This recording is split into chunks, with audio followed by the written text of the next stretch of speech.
What's up, everybody? This is Super Mike 2164, and we're here coming up with some history here and just general discussion. We'll put a little politics in it, but just to bring it up to modern times.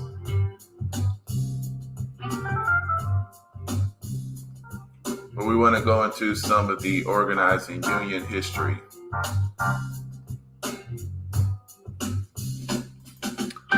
That's Charles Stewart III.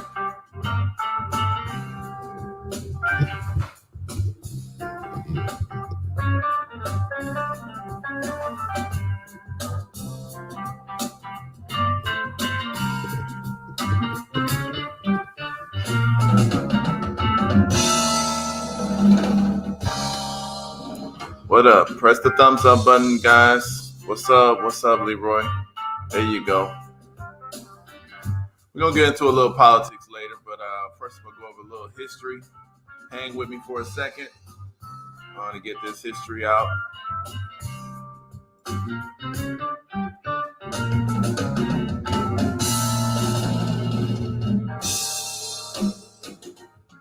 All right, y'all. So right here, we want to go into some Black history because, see, this is some of the things that a lot of our people fail to realize that actually matters more. You cannot be consistent and well motivated in your pursuit of your goals and your objectives if you don't have the foundation, which is your history. You know, that's just like you being born without grandmothers, without parents. You don't know what came before you. You don't know what your family was doing. You don't have a good or bad past. You just don't know. So you're searching. So you're running around trying to figure it out, imagining and stuff. And that's what a lot of Black folks are doing. And then when we realize, oh, we need to do something, we're uncomfortable. We don't transfer the knowledge to the next generation. So they just start off the same stupid ways that a lot of us started off. So this is what we got to start doing is during our fights of immediate battles, we want to transfer some of this history. And one of these lessons here is coming from some of the conversations that I had on Facebook. A lot of people worried about which ones they should vote for, the Democrats or the Republicans or all that kind of stuff for presidential and even some of the local issues. Over here in California, we had some state assembly people. There's reparations, actual bills. Some of the Black lawmakers have actually came up with some very good reparations laws, okay, because that's what the task force did. The task force job was to basically do the study, you know, because they want to study. They want everybody to study something. So they did the study, right? And then so documented all the history. That was all done. And, you know, now the legislator here has a foundation and a basis to come up with actual laws based on the study that was conducted over the past couple of years to actually develop laws and stuff to, you know, for reparations for Black American descendants of enslaved or foundational to this country. Because all of our people wasn't necessarily in formal slavery, but basically you were in slavery because you could be taken at any time. Your family members could be taken. You were here during that time. So anyway, so basically, and I'll just show you guys what I'm talking about real quick. This, and then we'll get back to the history. But this mainly is a history thing. So we're gonna hit the history up, then we'll get back to the politics. But I want to this is kind of where some of this history is coming from. Okay, the point is anything that Black people have gotten, you didn't get you can't stop thanking the Democrats. Stop thanking the Republicans. No, it was because your people organized and forced it to happen. And they didn't have to vote to do that. They just did it. They came up with something and they kept it going and they did it. So that's partly, even let's say in the trades. This is a historian. I'm a member of IBEW, uh, International Brotherhood of Electrical Workers, right? And there's a lot of history there. I've learned from some of the smartest guys uh, that you're gonna find, in these trades. And trades are a legacy, okay, that your community can pass on to the next generation. Wisdom, smarts, technique, okay. That stuff is passed on. And if somebody blocks that information from your next generation, what they're doing is they're putting you back in the Stone Age, because you're builders. That's how the wisdom is passed on. It's passed on through apprenticeship, through father to son, through showing other workers how to do this or how to do that. That's a sacred heritage. Okay, that's a sacred wisdom. Okay, so the people who broke down these doors to make it actually a little easier for us now. Even me, and I'm sure other people that's hearing this, that's in trades, Black people, we still deal with the racism, okay, especially down in the South. Okay, we still deal with the racism, systematic type. They don't want you to look at the prints. Don't go sweep something up. You don't get to do this job. You can do the grunt work, right? So there's a lot of detailed information that requires knowledge, skills, and understanding that, we don't want you to practice on that. Let's let our white guys practice on that. Oh, you don't get to run the men to be the foreman, even though you know the most. Teach the idiot white folks how to do it, and then let them run it. These same practices are going on that these guys back in the day were dealing with. But some of the stuff is not going on because they stopped it. And so we need to learn about that and make sure we pass that knowledge out and pass their names down. But let's go back to this California State Assembly thing. Just wanted y'all to understand that over here in California, Gavin Newsom, okay, these guys were supposed to, this couple of people brought up some good reparations packages to be put into law, okay, and they have to be introduced today, but they were supposed to be done. All they had to do is bring up the law to the floor for a vote, and the things would become law because they have the votes to vote on them. All of them Democrats here, supposedly supermajority Democrats here in California. So they would be embarrassed not to vote on the first reparations laws that are viable and practical, that help to restore some of that balance back that they thieving ancestors did, okay, which would actually help this nation.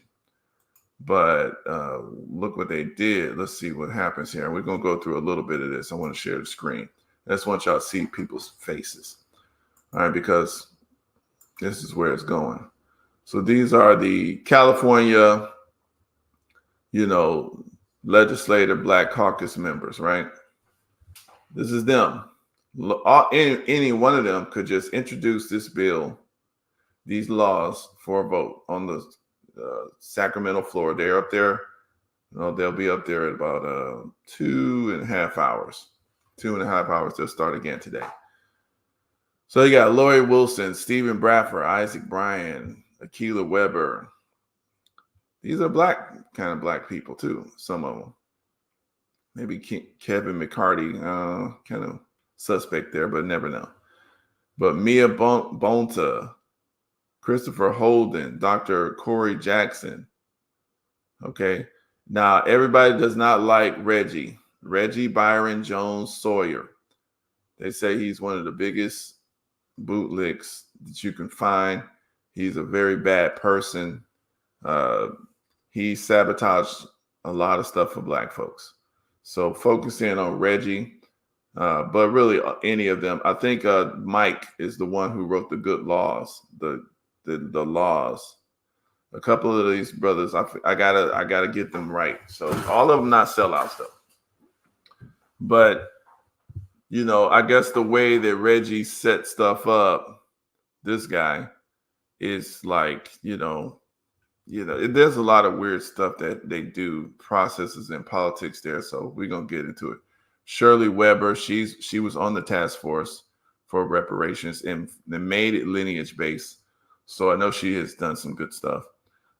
So it's getting pushed, and it's actually I think Gavin Newsom thought it was gonna crap out and die.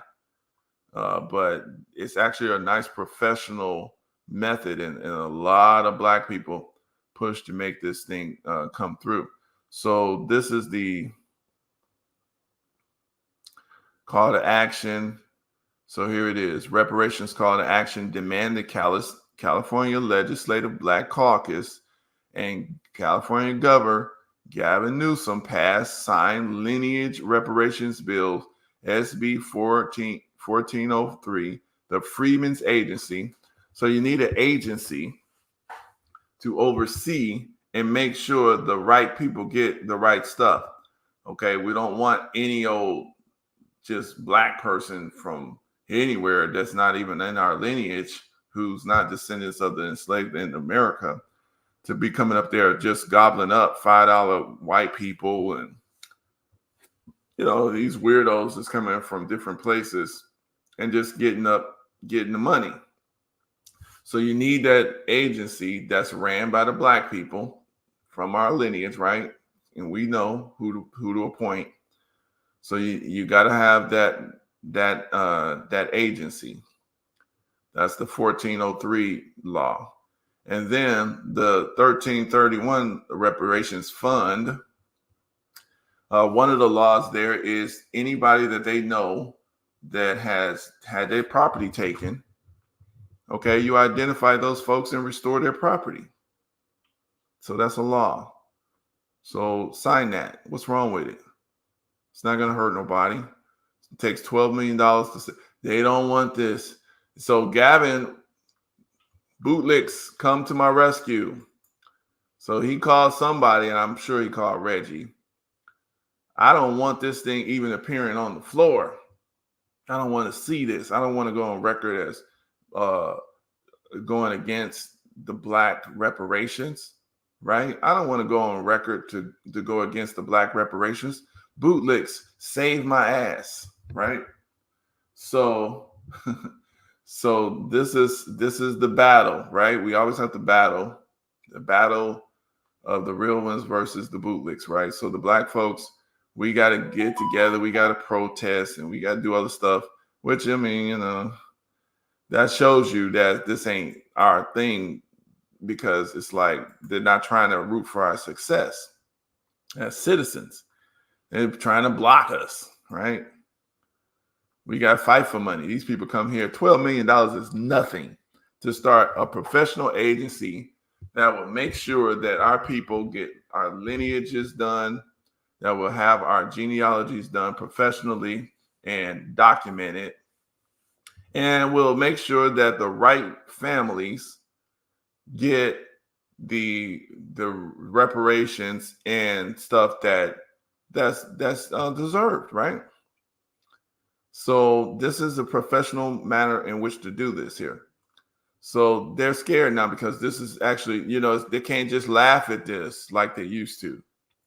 So let's listen to some of the conversation. I was on this conversation too. We're not going to go through this whole thing. I'm coming to throw up an emoji if you have tweeted at Lori Wilson.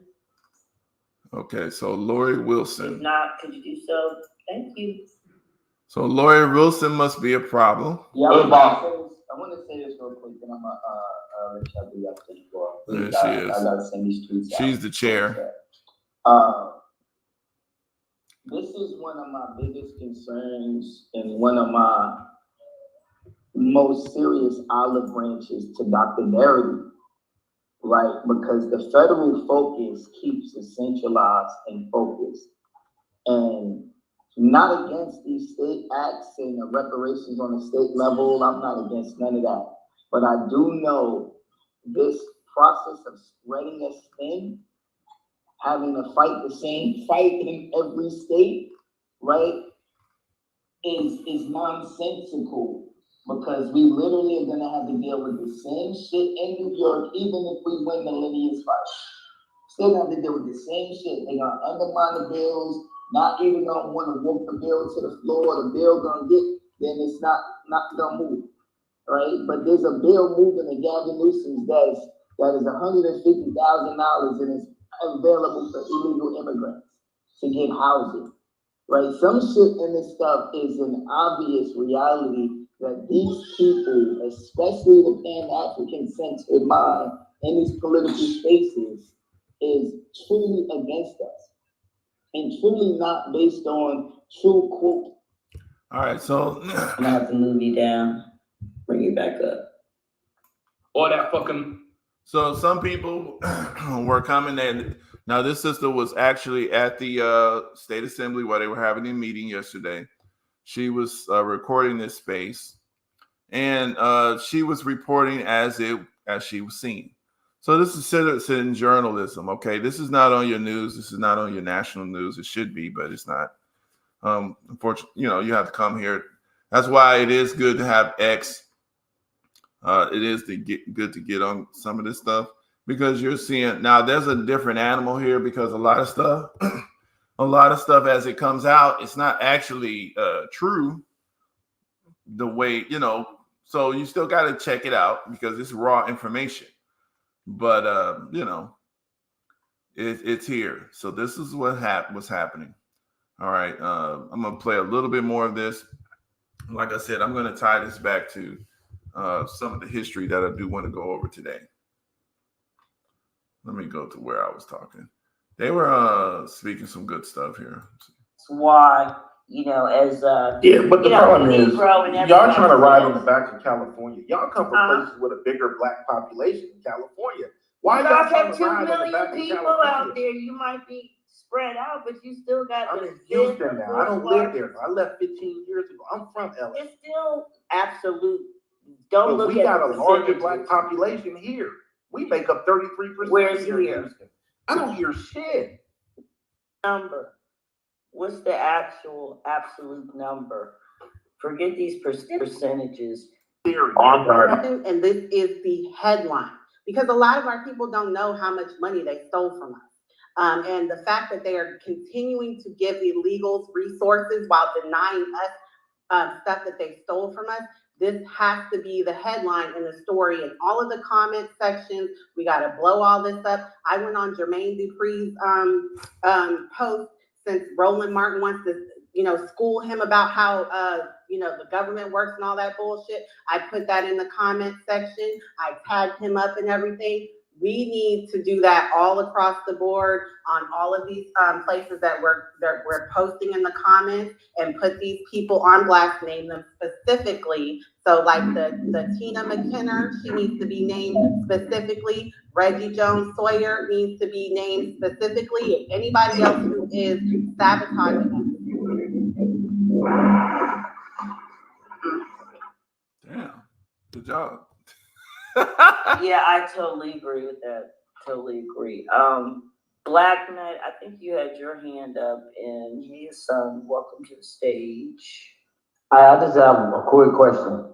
Who in the world who is paying off Gavin Newsom from actually doing the right thing for the lineage-based reparation in California? Who is paying them off just to keep that bill from happening?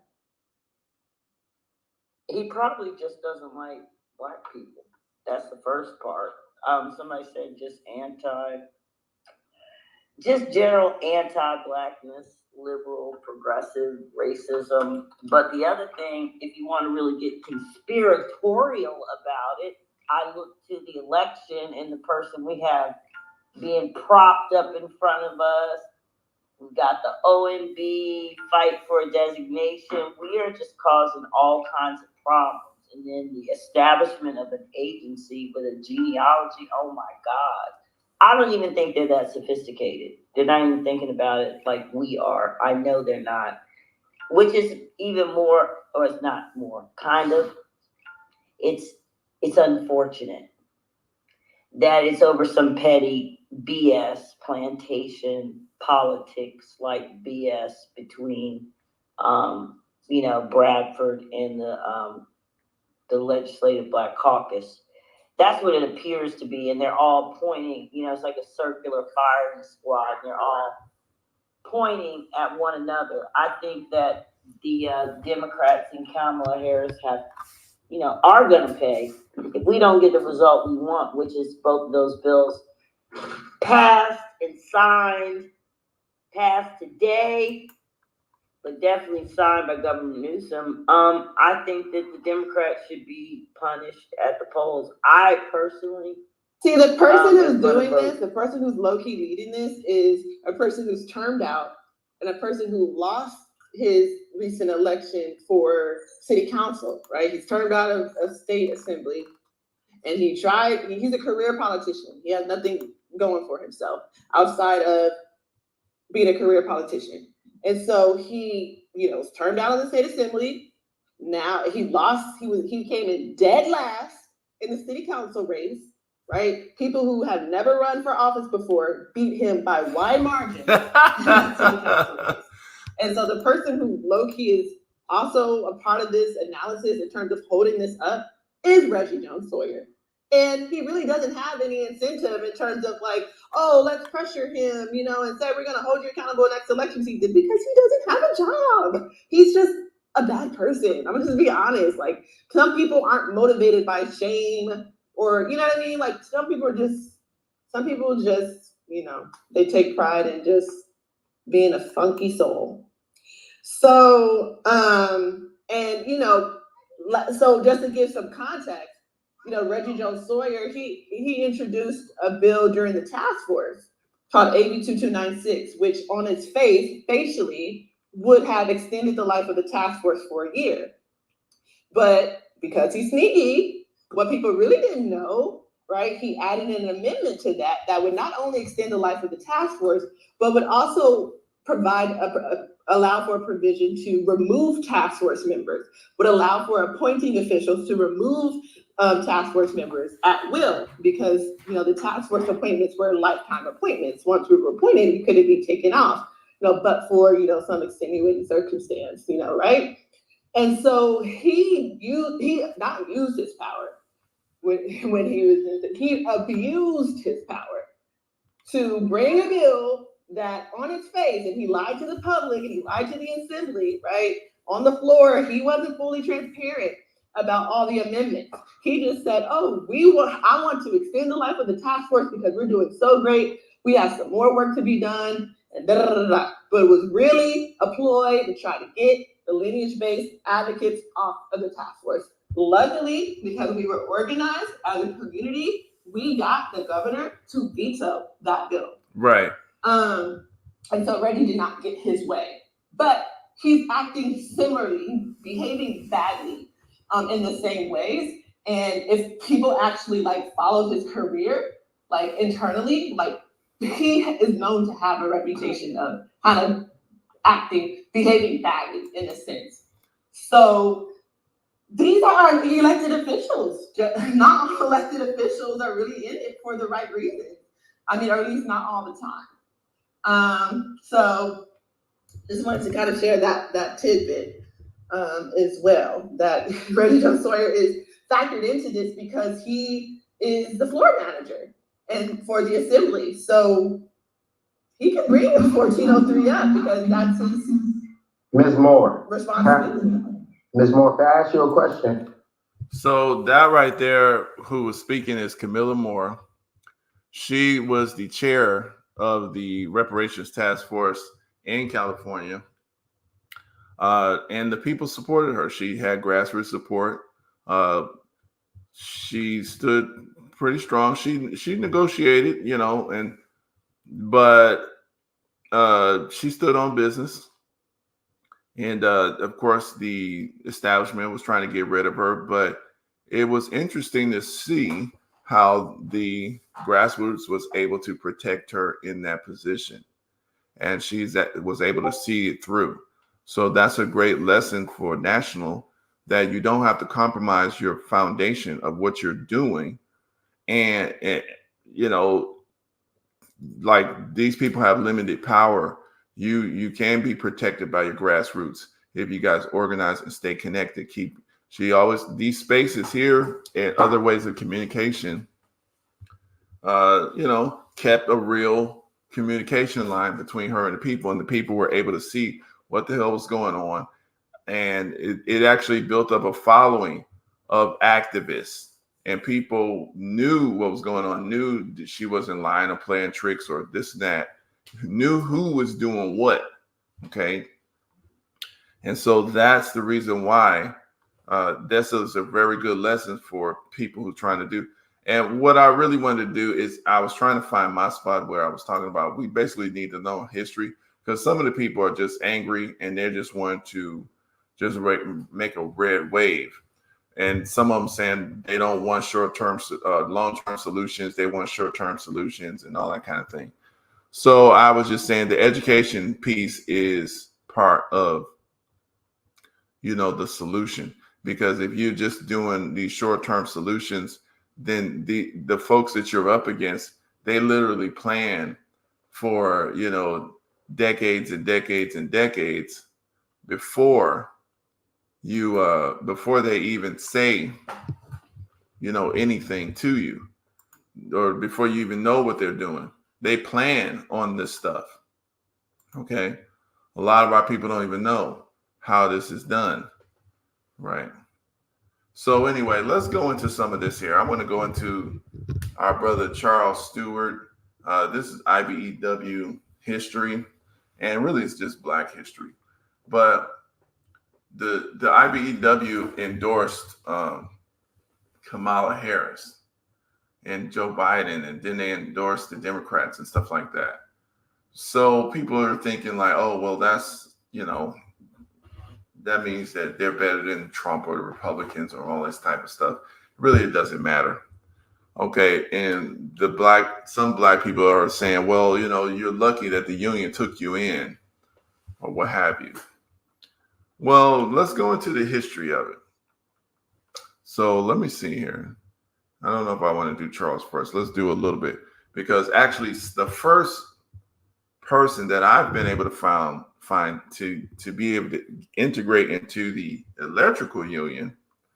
Now let's give a backdrop, right? So we had slavery. Let's do it this way. So there was slavery, right? During that slavery period, Black people did everything. During that slavery period, Black people did everything. We fixed everything. We were the tradesmen. We were the mechanics, everything. The iron workers, whatever. So we had all the skills, but we were enslaved, so it was free. Once, hold on a second. Let's see here. Is it this one? Okay, so people like Granville Woods, they call him a Black Thomas Edison, or Lewis Latimer during that period of time. Lewis Latimer, he was an inventor and he's a draftsman. So I'm just going to read this part. So this is the electrical light gear, Lewis Howard Latimer. Now keep in mind, when you join the union, there's an apprenticeship class. Okay, there's a national curriculum. They teach you about people like Henry Miller, which is a white guy who helped start the union and died on a light pole, put in running light fixtures, running power. He was electrocuted. They teach you about the early union and some of the battles that they had. Of course, they teach you about Edison. They teach you about Michael Faraday. Okay, these are white people. They teach you about the various people to indoctrinate you, and it's always a white person, right? We don't see Lewis Howard Latimer in our studies about electricity. You don't even learn about that in the regular schools. But Lewis let there be incandescent light. Lewis Latimer was an inventor, draftsman, engineer, scientist, poet, author, artist, flautist, which a person who plays the flute. I had to look that up. Philanthropist. Among his achievements, Latimer, along with his assistant, Joseph Nichols, was the first person to receive a patent for the direct forerunner to today's commonly used light bulb. So basically, they said Thomas Edison invented the light bulb because he invented it. And also Tesla was there as well within that circle. They mentioned Tesla at our school as well. He's a white Russian guy. And they mentioned Westinghouse and all of those guys. So they tell you, and let's see. So anyway, the new light bulb invented by Latimer and Nichols used a revolutionary method manufacturing carbon filaments that produce lights for extended periods. Prior to this patented invention, the electric lamp invented by Thomas Edison had no practical effectiveness because it used bay wood, cedar, bamboo, and similar inefficient fibers, and therefore could not emit light for an extended period. Think about that, guys. So really, did Thomas Edison invent the light? No. They said that he invented the light bulb because he used bay wood, cedar, bamboo. I mean, this is your history. Now, an actual light bulb that works, that's going to last for a minute, right? You got to have something special in there. There you go, Lewis Latimer, carbon filament. He actually invented the light bulb that we could use, okay? He got the patent for it. A true Renaissance man, Lewis Latimer received the patent September 13th, 1881, along with Joseph V. Nichols, for a method of attaching carbon filaments to conducting wires with an electric lamp, and another patent on January 17th, 1882, for a process of manufacturing carbons, a method for the production of carbon filaments for light bulbs, which reduced breakages during the production process by wrapping the filaments in a cardboard envelope. Before Thomas Edison offered Latimer a job in 1884, he had already patented. Listen to that. Before Thomas Edison offered Latimer a job in 1884, he had already patented, along with Charles Brown, an updated passenger train toilet system. A passenger train toilet system. And in 1886, Latimer laid the foundation for the invention of the air conditioner by creating the apparatus for cooling, which had U.S. patent number 334,078. So that's what was going on during that time. We're talking about the 1800s. Lewis Latimer, I believe, was born in like 1840s, 18 something. I know he was born before slavery. I think it was like 1828. So let's look at Grandville Taylor Woods. They call him the Black Thomas Edison, but he was an electrician too. And keep in mind, so Latimer was doing his electricity, 1881, 1880s, stuff like that. So in 1888, Grandville Woods, a highly respected Black inventor. So this is during a similar time. So electricity had been coming out because, this is the 1880s. 1888, Granville Woods, a highly respected Black inventor, was unmercifully beaten by Louisville and Nashville Road Line L&N employees. So he was beaten up. This is Granville Woods. Woods had purchased a first-class ticket on the L&N from Cincinnati to Nashville.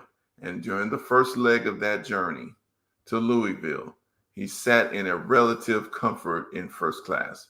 Upon arriving in Louisville, however, a new crew objected to a colored man riding through the dark and bloody ground in first class style and and attempted to eject him from the car. When Woods resisted, the crew beat him. A colored man's rights, Cincinnati Post. Okay, so they cite you if you want to read more about that. Of all the possible ironies in history, this incident should be recorded in the history books. After all, it was Granville Woods' many inventions that literally made American railroads safe, fast, and efficient. One of his principal patents, in fact, enabled instantaneous telegraphic communication between the conductors of moving trains and station masters. Thanks to Woods, at any time, railroads could keep track of where their trains were, thereby preventing unnecessary collisions. This is what Granville T. Woods did, the black man. Okay? So when we're talking about our place in the country and different things, and when we're talking about, our commitments to our people, we expect the white people to teach this stuff. The information is here. If we're not educating, then you can't motivate. So when we see the behaviors of people and children and young adults who don't know what the hell's going on, because they don't know their history, they don't know their legacy, they don't know their lineage. Okay. And that's why you got people coming in off the street like Kamala Harris or some other people. They can pretend to be black, but you got black people who are authentically black who want to say, don't use black. We not black. And they want to argue about we not black and all that kind of stuff. Well, look at all this power these folks from the outside are accessing by claiming to be us falsely. Okay, they recognize where power is. But you authentically have the ability to access that power, but they got you ignorant. So you want to throw away you want to throw away your lineage. So anyway, let's keep moving. Now this is patents. So in 1904, Granville Woods held 35 patents. Brain to front, Cleveland Gazette. In the United States, a patent is a property right granted by the federal government. It gives the inventor the right and to the benefits of commercialization of their invention. Patents provides innovators an incentive to invent by owning the fruits of their intellectual labor for a specified period of time.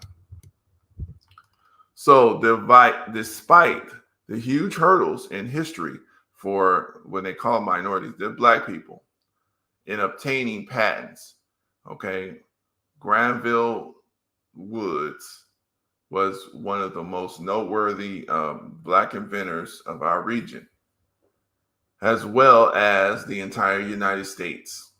As a man, he encountered substantial racial obstacles of his time. Ultimately, however, he prevailed, gaining an honorable title. I don't like that title. The Black Thomas Edison. That's stupid. He's Granville T. Woods. See, I don't like when you compare somebody else to somebody else. That's a total, to me, that's disrespectful. He's not trying to be the Black Thomas Edison. Thomas Edison wasn't a real inventor anyway. He stole everybody's stuff. He was just the corporate manager, and he hired inventors, and he made them sign stuff that he gets the credit for what they invent. Okay. So early biographies and contemporary newspaper accounts of his time report that Woods was born in Columbus, Ohio. Subsequently, recent research by Ravon Fauché, author of Black Inventors in the Age of Segregation, substantiates that Woods was likely born in Melbourne, Australia. Really? Whatever. This claim is substantiated by 1910 census records. Wood's death certificate and other published accounts. Whatever. That sounds weird. Anyway, Wood's maternal grandfather was of Malay Indian descent. His two other grandparents were Australian Aborigines. Okay, well, maybe. While it assumed by most researchers that his remaining grandparent was African American, so his maternal grandfather. So if that's the grandfather of your mother, so the other one was something. So how are these Indians getting over here? Malay Indian descent. So his mom's father, but the mom must have been Black American. And then his two other grandparents from the father were Australian Aborigines. Okay, that's what they say. So while it's assumed that by most researchers that his remaining grandparent was African American, all sources concur that Wood spent his childhood in Columbus, Ohio, where he and his parents were free Blacks. We have to do some more research on that. That's interesting. So while only 10 years old, Woods began to learn the machinist and blacksmith trades. His mechanical aptitude led to various jobs while he was a teenager, including the Danville and Southern Railroad, Missouri, and at a rolling mill in Springfield, Illinois. Many biographical sketches and news stories maintain that he completed some type of electrical and mechanical engineering education in the eastern United States. Ultimately, Woods gained a knowledge of the basic principles of electronics, chemistry, and physics. All right, The Plight of the Black Inventor, Journal of Black Studies. Okay, so they're citing everything that they say. Woods arrived in Cincinnati in 1880, where he established his own machine shop.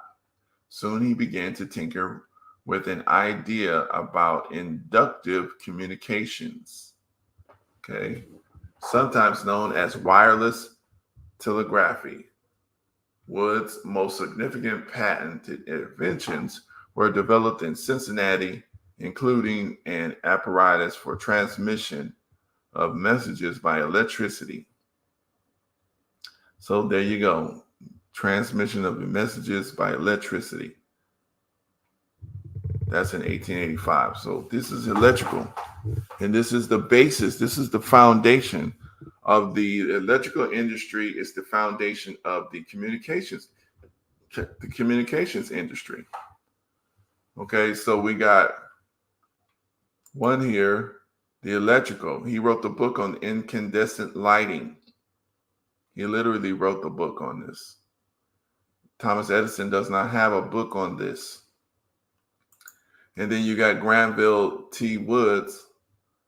He is an inventor and he's doing communications. He's doing sound and comm.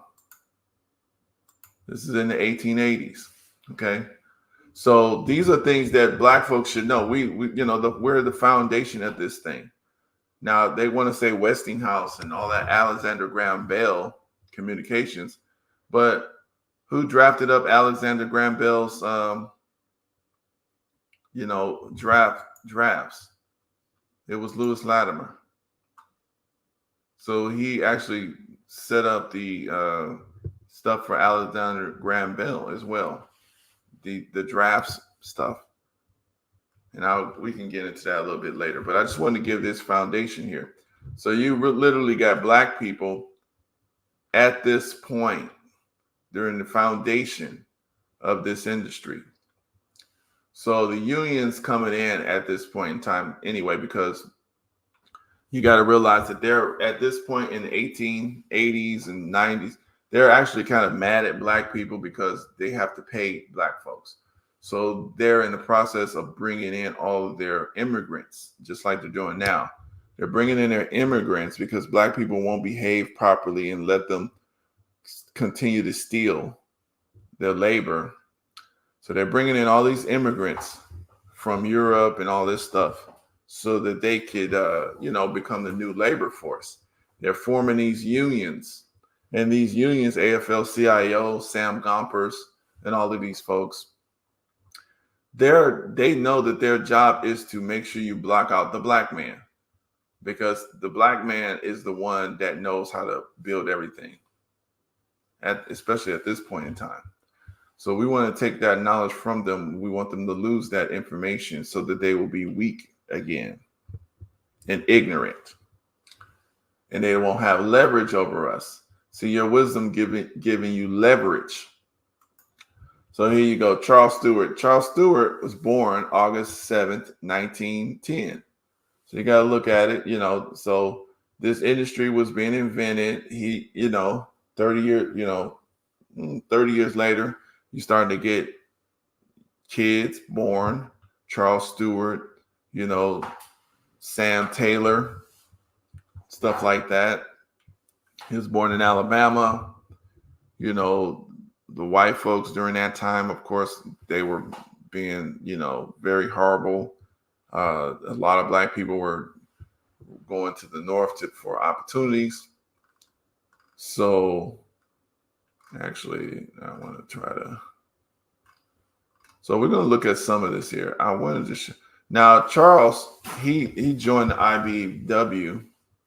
He was a labor activist, but he was a electrician. But let's listen to the archive here. 50 that I knew of, and when I say I knew of, it was particularly to Mike Boyle, who there was about 50 that I knew of, and when I say I knew of, it was all of these electricians on the south side and some on the west side were trying to get together to get into the local. And to do so, they had to get together. So we all got together and met at different places. First we went at the Musicians Hall on State Street. Then we went to Samuel's shop at 46th and State Street. Then we went to... So he's talking about Sam Taylor. And I forgot to show you Sam Taylor. Sam Taylor was the first black man who actually got into the IBEW, which is his stepdad, which is Charles's stepdad, Sam. Let me see. And I think the first union to let the black people in was Chicago, 134. So Sam got in. So no. IBW did something in 1919. So he let Sam Taylor into the union in 1919. So why we asking yourself, why did Michael Boyle, which is the business manager, did this for these black people in Chicago, especially when they knew they're supposed to keep them out?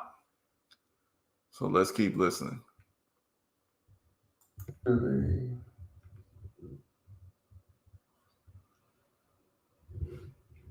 church building on 51st and King Drive, which was South Parkway at that time.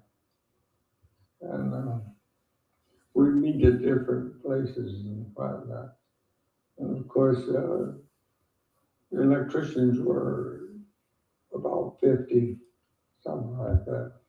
And all of them didn't have steady jobs. They just had whenever they could come across a job like that, or like would give them some revenue, then they needed that for house rent and whatnot, even though house rent wasn't near what it is today. So they kept their money, but we met just the same, and then take up a collection and whatnot. In the collection, we had one leader, and a lot of fellows that said they could lead, but had one leader who was Herman Washington, and he went to bat with Local 134. And he went directly to Mike Boyle, who assigned Bobby Brooks as go-between between him and Washington. Okay, At so that time, the war was starting and whatnot. And the government was demanding 3-point-something% of blacks on these jobs. And so Mike Boyle and whatnot would figure out where to send them. And of course, So the war was happening. So I think he's talking about the World War II. And because there was the government, he said, was demanding 3% of blacks on these jobs. Now we need to know why that happened. What's the pressure? Where's the pressure happening? So this is the government in the 40s, I believe, or the early 40s, or late 30s. This is Charles Vernon Stewart III.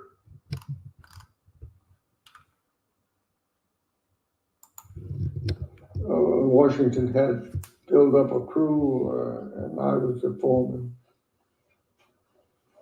And there were 4 or 5 of us, and we went to the Buick plant, the Ford plant, Chrysler plant. We went downtown to 2 or 3 big buildings and whatnot. And this takes in this building that I'm calling at 15th and Wabash down there. So like I said, we see some of this history being taught, and that's the value of having a history. So we're going to go through the biography. So electrician and organizer Charles Vernon, and he also mentioned Harold Washington, who when they took up that collection, you know, they were going to bat with against 134 because they said these white electricians would actually wake up and destroy their work at night, you know. So electrician organizer Vernon Stewart was born August 7th, 1910 in Tuscaloosa, Alabama. Raised in Omaha, Nebraska, and Chicago, Illinois, Stewart attended Doré Elementary School, Phillips High School, and was the first Black American admitted to Greer College, a trade school for electricians. Determined to succeed at 11 years of age, alongside his stepfather, Sam Taylor, formed an underground educational effort to learn the trade of electricians, a trade that blacks were not allowed to practice. Stewart and Taylor had a Greek friend who helped them by ordering electrical home study magazines for them because the publishers refused to mail copies to other black electricians in Chicago. In 1922, Stewart helped his stepfather establish Taylor Electric Company, and in 1927, he graduated from Greer College. In 1929, black electricians in Illinois were not allowed to join the International Brotherhood of Electrical Workers in Union 134. Competing white electricians often vandalized Stewart's and other black electricians' electrical jobs at night, forcing them to redo their work at their own expense. As a result, Stewart helped organize 20 other black electricians, and together they persuaded U.S. Congressman Oscar DePriest and a black state senator, which they should have named him, to grant them a charter that permitted them to legally practice as an electrician, contract for electrical jobs, and legally stopped white electricians from destroying black electricians' work. So keep in mind, you know, they want to give credit to these other people which is kind of okay that they did the right thing, but really it was the black people that are forcing the issue. Okay. So Stewart and his associates formed the first black electrical union in the United States. So they formed their own black union. Now, once the white people seen that, this is more, I believe, once white people seen, oh my God, look at them, they're fighting. Oh my God, look at, they ain't going away. Man, if they form this union here, they're not going away. Sam is pretty smart. Charles is pretty damn smart. They got Herman over there. They're organizing, they're meeting. Damn. They're going to form right alongside with us. They're not responding to our vandalism. They're not running away. Damn. We got to include them. Otherwise, they'll get out of our control and they'll rival us. This is why they brought them in. Because they know that as long as they got black folks with a little hope, with a little carrot in front of their face, like we could possibly, if we do it the right way, if they got you begging, scuffling, and stuff like that, then you will, they can kind of control you. So basically, they in 1943, the government forced the local union 134 to desegregate by making 3% of their members black. Stewart and his stepfather were among those who left the black union because, of course, they relegated the black union to cheap jobs because the black union was not allowed to build on major electrical contracts. So they left the black union to desegregate the local 134. Just like the black, the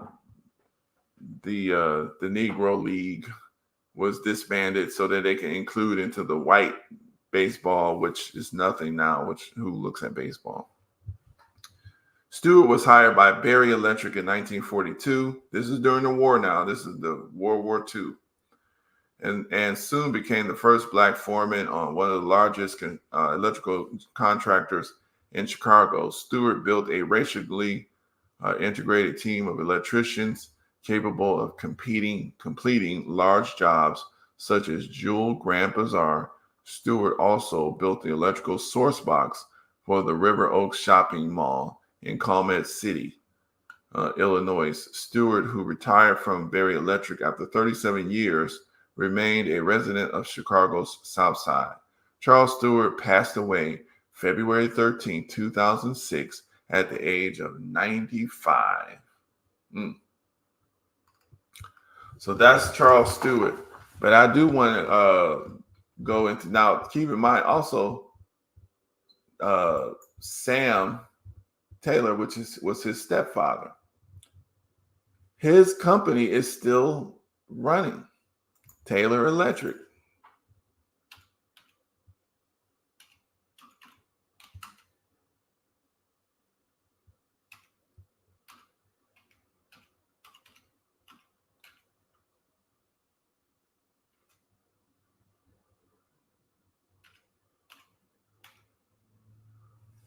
Yeah, Taylor Electric is still his company.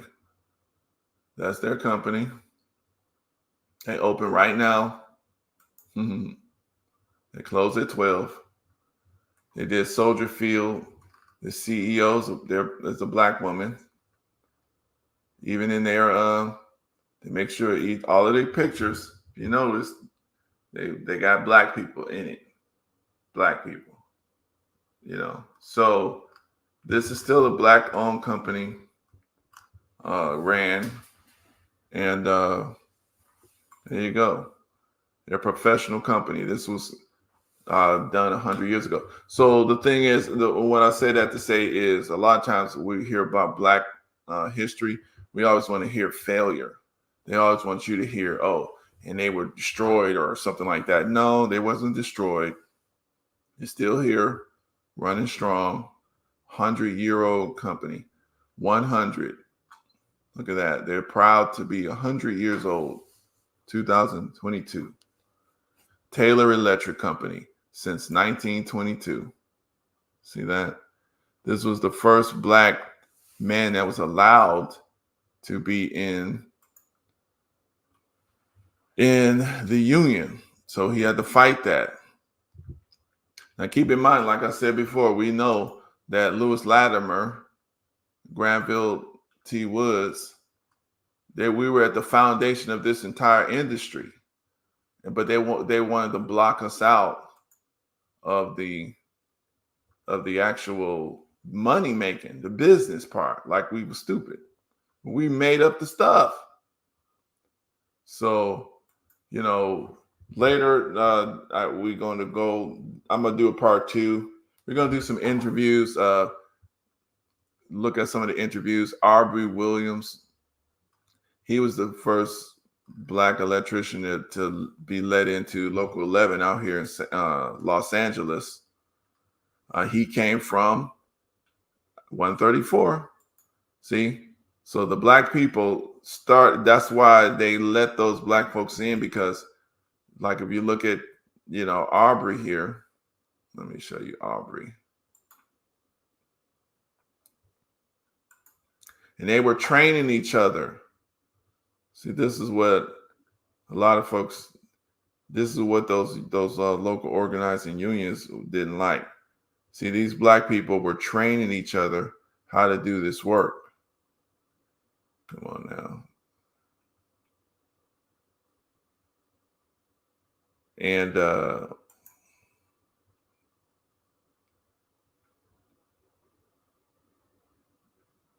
don't know if this is going to work out. There it is.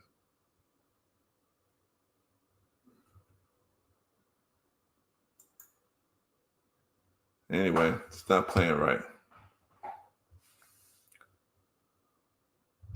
But yeah, so the thing is, black people were training each other how to do this work, and they don't want you having something independent that's not under their control. That's the issue.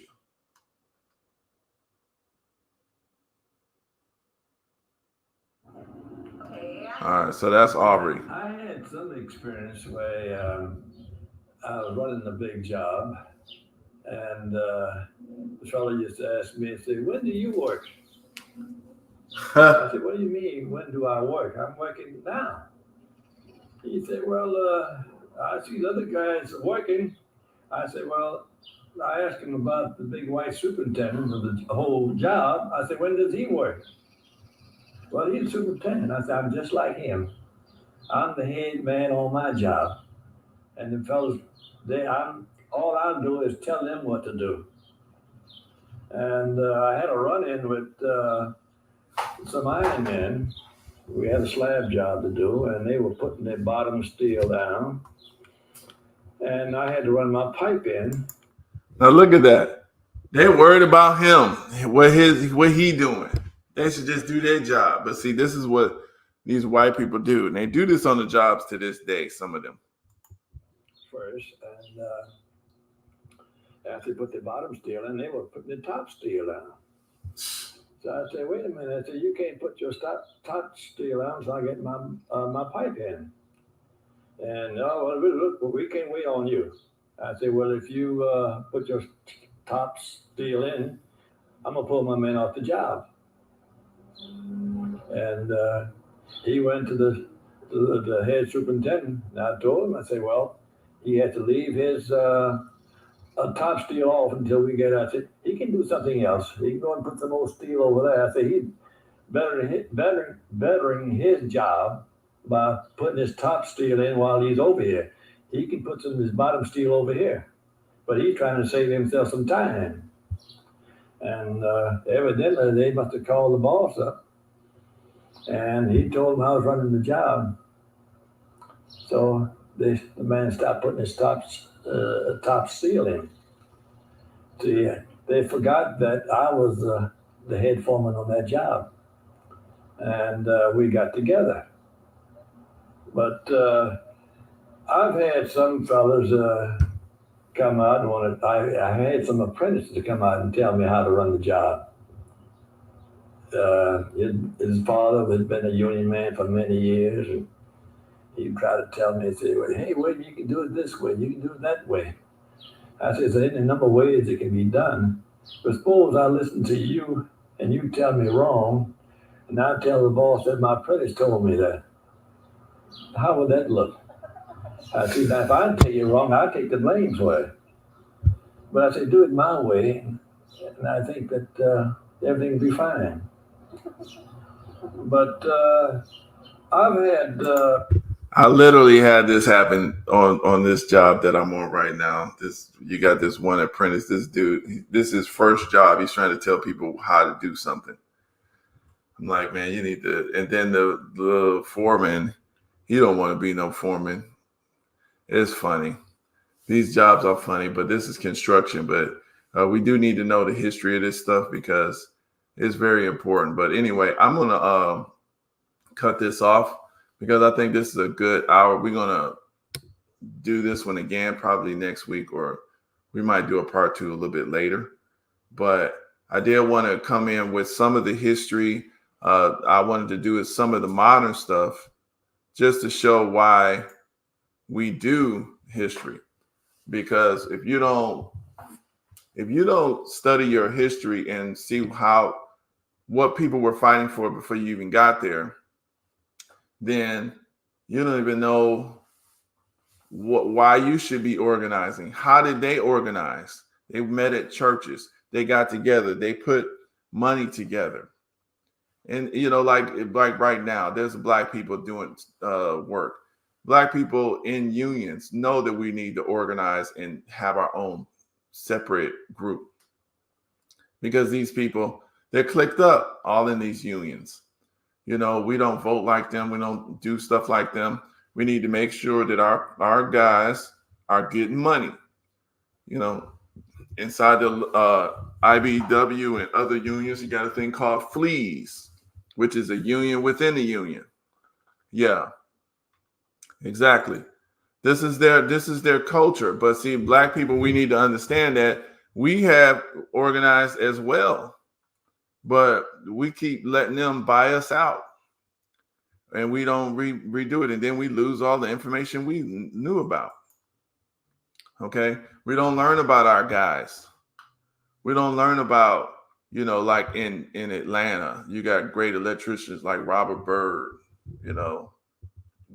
Byrd, man, Eddie Weaver, my homie Eddie Weaver, down there in Atlanta. Master wireman, Cliff, come right out of 134. He's out there, built Grady Hospital. This man, Clifford, Black man, Black electrician, damn near designed and built Grady Hospital down there and the new wing. You know what I'm saying? So, there's a lot of stuff that we're doing that, nobody's saying nothing about it. Nobody know. Y'all just out there working, just a regular job. But really, we don't understand that even the stuff that we're doing, just our regular day-to-day stuff that we go through, when we document that, we give the future people opportunities to study that. And then they'll say, hey, I'm going through that same thing. Oh, okay. He tried the same thing we thought of. Let's try it a different way now. Let's add to it. Because this worked for them. This didn't work for them. You see? So anyway, hey, Leroy, you want to come up? Well, actually, I'm going to end this one off. And then you know what I would do? I wanted you to come up a little later, and we could probably, talk about something else as far as some of the politics things, because I did want to put that out there about the politics with the reparations thing. People don't understand that reparations thing is going to happen, okay? Because of all the stuff, even the history that we're documenting here, how they're trying to cut us out of industries that our people started.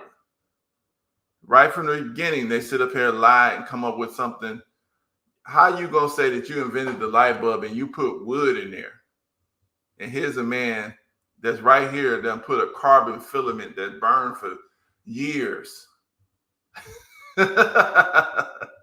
So anyway, I'm gonna end this one off.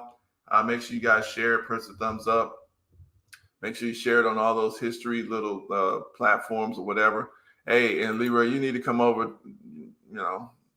You go over there to X. Go ahead, start one. Get on it. I'm gonna get on this TikTok thing, try it, but I might not be doing it, but I'm gonna try to get on it. All right, then, peace out.